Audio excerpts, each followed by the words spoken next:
Okay, so you want to buy a golf course. Most golf courses lose money every single year. Not occasionally, not in a bad year. Every year, on the operating line, after maintenance and payroll and water, most courses post a loss. And people keep building new ones anyway. Donald Trump's golf portfolio has lost $315.6 million since 2000. Not from one bad course, from nearly the whole collection. So why does this industry exist at all? Here's the answer nobody puts in the brochure.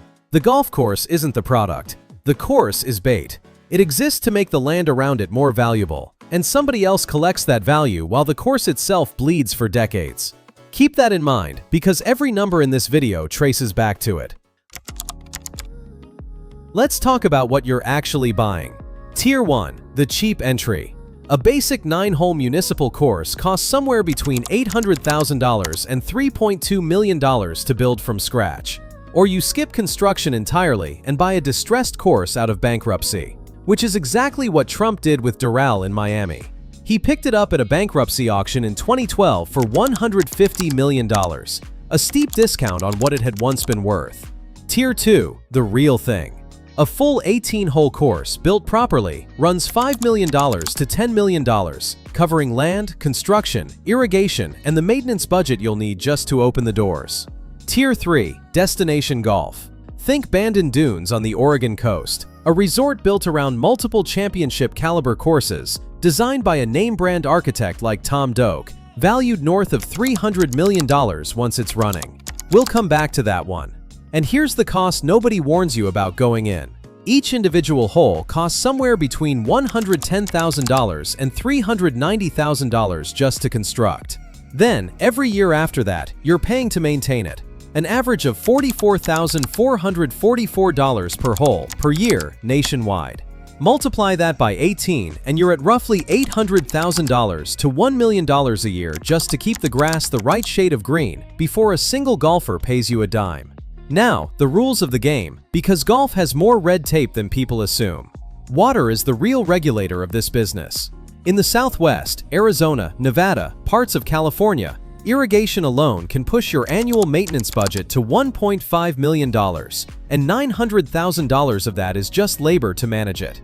You're not just running a sports facility, you're running a water utility that happens to have flagsticks on it. The land underneath your course is also legally frozen in a way most buyers don't expect. Once land is zoned as green space for a golf course, converting it to anything else, housing, retail, whatever, is brutally difficult, even if the course is hemorrhaging money and headed for bankruptcy. You can't just bulldoze your way out of a bad investment. The zoning won't let you. The private club model runs on completely different logic. Augusta National, yes, that Augusta National doesn't accept applications. Membership happens by personal invitation from an existing member, full stop. Industry estimates put the initiation fee between $40,000 and $500,000, plus annual dues of $10,000 to $50,000. That buys you nothing on the course itself. It's just the price of being allowed to ask. So how does any of this actually make money?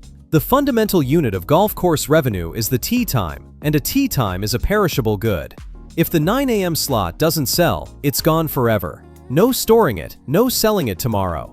It's an empty airline seat, minus the overbooking. But the green fee itself is almost beside the point. The real revenue runs about 45% above whatever the player pays just to walk onto the course. Carts, food, drinks, club rentals, range balls, the pro shop polo they buy on the way out. That's where an operating course actually claws back some margin. Here's the part that explains the entire industry though. The real money was never inside the fence. It's in the real estate just outside it. Homes built next to a golf course sell for a 41% premium over comparable homes that aren't. An average of $556,305 versus $328,794. That premium has nothing to do with how the course performs financially. It's there because of the view, the open space, the prestige of the address. The course is what real estate developers call a loss leader, an asset that's allowed to bleed money forever, as long as the lot sales around it more than cover the bill. Which brings us to the trap. If you're the owner of a course tied to a housing development, you cannot simply close it when it loses money, because closing it doesn't end the loss. it just relocates it. When a golf course shuts down, the homes built around it lose 25% of their value overnight. If it ends up in a legal fight with the homeowners association, and it usually does, that number climbs to 40 or 50%. So you're stuck. You keep funding a business that loses money every year indefinitely because the alternative is detonating the value of everything built around it.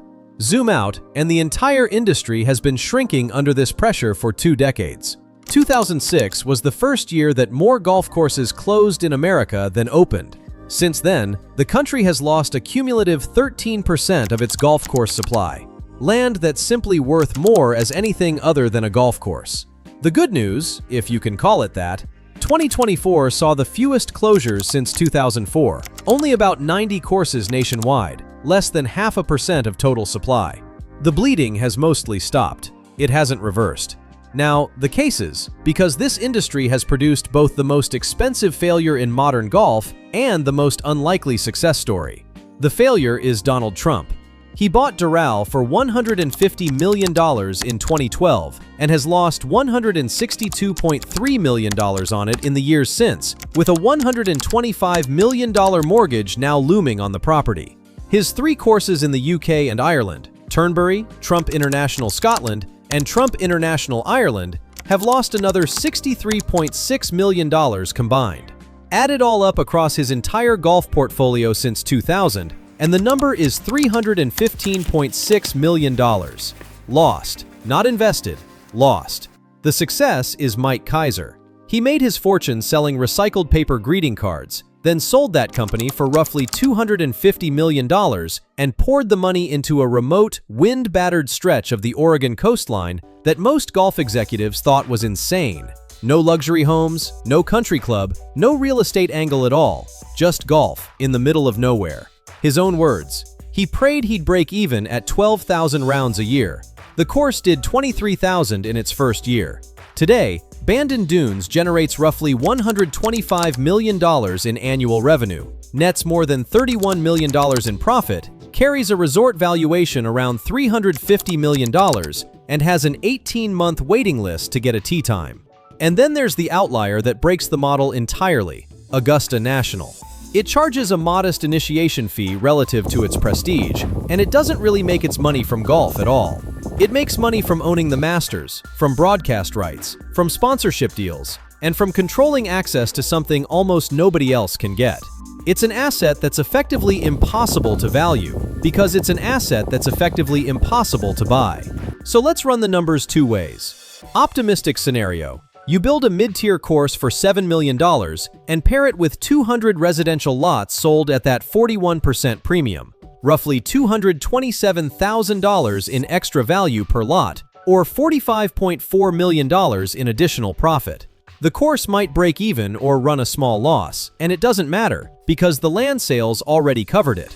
Payback on the entire project, 3 to 5 years. Realistic scenario. The same $7 million course with no real estate attached, just $1 million a year in maintenance, and the hope that green fees carry you. The average standalone public course barely covers its own costs. 10 years in, you're sitting on a cumulative loss between $3 million and $5 million, and zoning won't let you sell the land for housing to recoup it. No bankruptcy overnight, no clean exit either. Here's the takeaway. A golf course is not a golf business. It's a land business wearing a golf business's clothes. Buy one for the green fees, and you end up like Trump, down $315 million and counting.